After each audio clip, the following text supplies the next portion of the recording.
মুখ বন্ধ করেছিল তাবলীগের বুজুর্গরা, দোষ ধরব না, কিন্তু এরা হলো বুবা শয়তানের পরিচয় দিয়েছে। সরকার বাধ্য হয়েছে, আমরা ধন্যবাদ জানাই, সেই কাদিয়ানি আস্তানা বন্ধ করে দিয়েছে। সুবহানাল্লাহ কবেন না?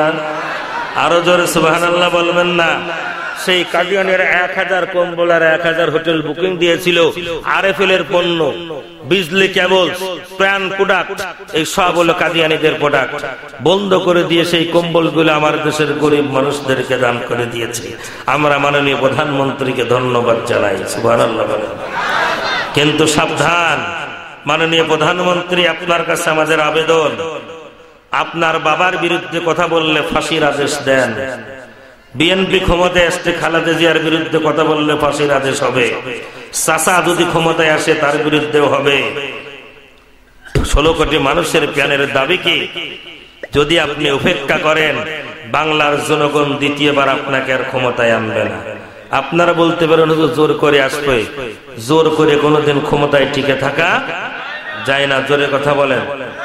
সুতরাং মাননীয় প্রধানমন্ত্রী, হাজার লক্ষ জনতার প্রাণের দাবি, এই কাদিয়ানীদেরকে অমুসলিম ঘোষণা করে 16 কোটি ইমানদারের কলিজাকে ঠান্ডা করার আপনারা ঠিক কিনা বলেন? আর যদি সালমানের প্রমাণ বাটপার, ওই আরেকজনের বাটপারদের কথা শুনে আপনার কণ্ঠকে বন্ধ রাখেন, এমন একদিন তৈরি হবে, বঙ্গোপসাগর ভেসে যাবে, রক্তের স্রোত বয়ে যাবে, রক্তের বন্যা বয়ে গেলেও ঈমান দেব, ঘর ছাড়বো, ফাঁসির কাস্তে জ্বলবো, নবীর ইজ্জত নিয়ে সিনেমিনি খেলতে আমরা দিব না।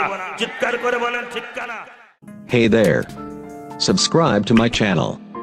And also press this bell icon, so you never miss any new updates, cause whenever we upload new video you will get a notification on your phone.